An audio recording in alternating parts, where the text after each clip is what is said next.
Howdy once again. So today, we will be walking you through a command handler and event handler function.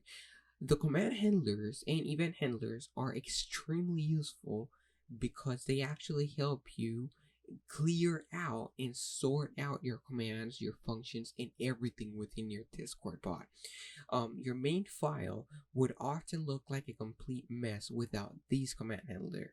So, like, either you have 10 commands in the same main.js file. That's just something we don't want because it'll get complicated for you to actually understand each one of those at certain point. So if you have been following up with the series, you're gonna know how to create a Discord bot, and you're gonna have a Discord bot created already. So we're gonna keep on using the same Discord bot that I did in the beginning. So we're gonna open Visual Studio Code. Nope. Oh, there you go. And file, open folder. Desktop. I put in the desktop, didn't I? Okay, yeah, right here, Discord bot. And there you go. Select folder. We have it right here. So we're gonna open a new console, a new terminal, and we're gonna install a new npm package. So we're gonna do npm install .env. What is this gonna be useful for? So I am very sure that some people would want to show their progress to some friends, but you wouldn't want to show your actual bot token to your friends. So this is an easy way to fix that. What we're gonna do right now is that we're gonna create a new file called .env, and in here we're gonna call it bot underscore token, or you can call it anything like Discord token will be equal, and I will go in here, Discord developer portal, applications, brain codes, bot. You're gonna copy the token, right? You're not gonna click reveal the token. You don't have to. You just copy the token and you paste it in here. Okay? You paste the token right in there. So now what you're gonna do is that you're just gonna save this file because you don't need it anymore. Just vanishes in the air. So now what you're gonna do is that you're gonna require a new file at the startup. We're gonna require .env .config, call it a function. So we just gotta put this two parentheses in here to call it a function. Otherwise, it wouldn't recognize it as an actual function. So now what we're gonna type in here, we'll just remove everything in here and type process.env dot, and what did we call it? Discord token. Okay, Discord token. So Discord underscore token. Yeah, right? Okay, yeah. So Discord underscore token. And that should work perfectly fine. So we run the bot. I have come to life. There you go. The bot works perfectly fine. So we're just going to test it out by typing bye. Goodbye brain codes. There you go. Works perfectly fine.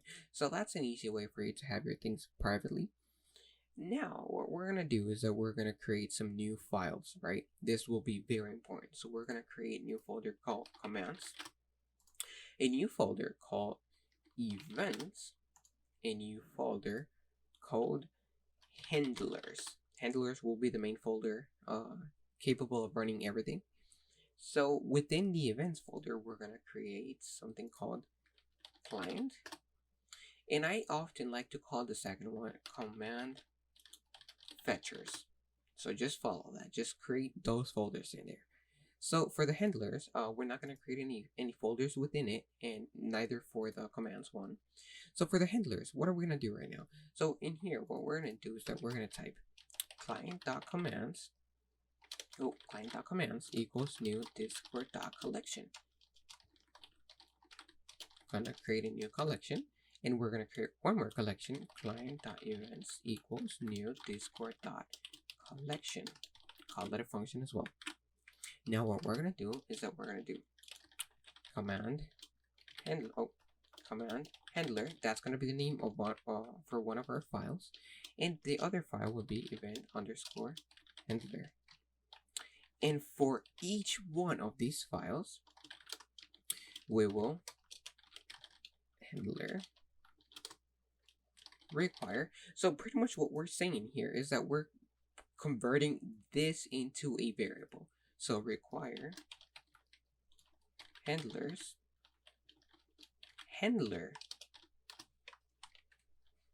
and we're going to pass two variables, client and Discord, for them to work perfectly fine. So what are we exactly doing here if you don't understand it? So what we're doing here is that we're saying for this folder, you will require these two files. So if these two files do not exist within the folder, the bot will pretty much crash, okay?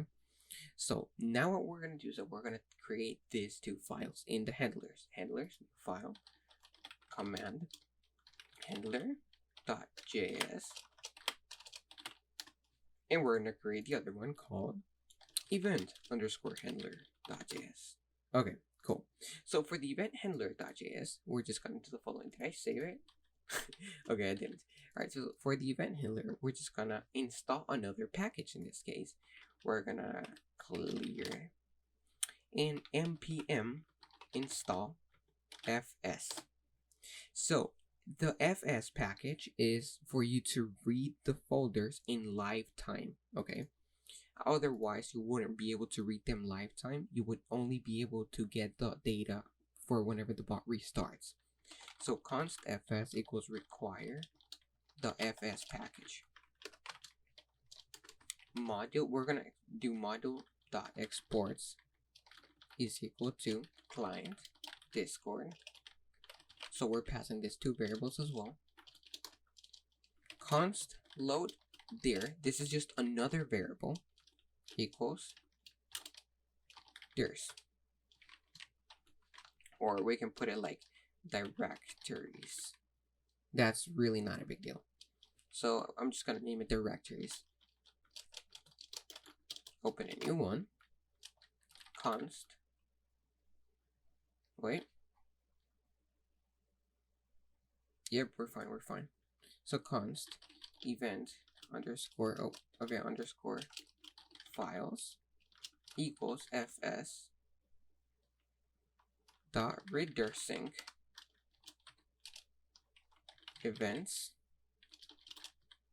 directories dot filter. So we're gonna just filter out any .js file that ends with .js. What are we doing here?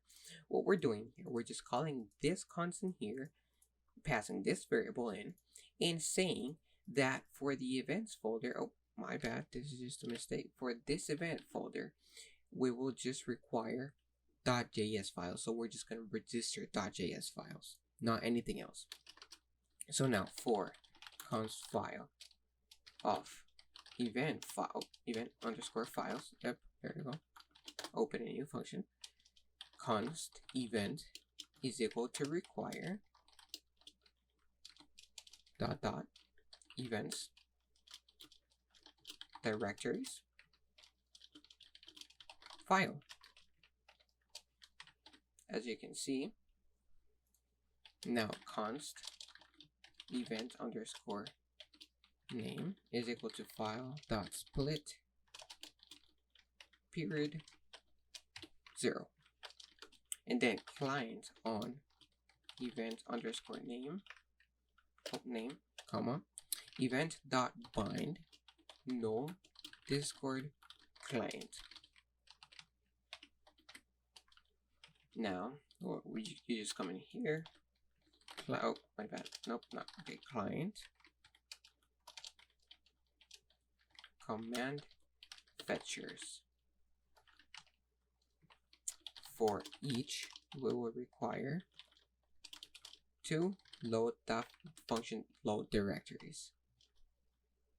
We're just gonna catch anything. So what are we saying here? Pretty much we're just binding the events registered in here. So in client, we'll register a certain file, such that we're gonna do exactly the same for command fetchers. So we're just registering these two files, right? And for these two files, I want this function to be registered. So we're pretty much checking if this if these two folders contain .js files. That's pretty much what we're doing in this case. So moving on, we will have to leave this for part 2, so I don't make it too long of a video. So now what we're gonna do is that we're gonna go to the command handler function. In this command handler, what we're gonna do is that const fs, we're gonna require the fs as well to read the directories in live time. Module.exports client and Discord. And then what we're going to do in here is that we're going to register the actual commands folder. Const command folder, no, commands folder is equal to fs.readerSync. Oh, readerSync. There you go. Commands. And that's about it. So then we're just going to do filter file that ends with .js. Oh, not KS. .js. So for const file of commands folder, we're gonna const command equals require commands file. And if the command.name exists, then we're gonna run this function client.commands.set command.name command. Else just continue. There you go. That's okay. So what exactly are we doing here? What we're doing in here is filtering out any file which is not a .js file within this commands folder, and we are making sure, so commands.name, we're pretty much looking out for the actual name variable, and I'm going to walk you through that in the second part of the video. So yeah, sadly we'll have to leave this to the second part, and as of right now, we have the events handler and commands handler done. So the only things we're missing is the actual command fetcher, which is pretty much gathering the actual commands and executing them, and the client, which is just pretty much a function for you to actually store whenever the client or whenever the bot actually comes online. So you can actually be sure that this function is working properly. So as of right now, make sure that you have everything wrote perfectly fine. Any cons, you can feel free to change it as you wish, just like this one, commands folder. You can just call it commands or anything you would like. It's not a big deal. It's just a constant variable, not an actual function. Just a constant, meaning a replaceable and changeable variable. So I hope this tutorial was useful for you, and well, hope to see you on the fourth part. Take care.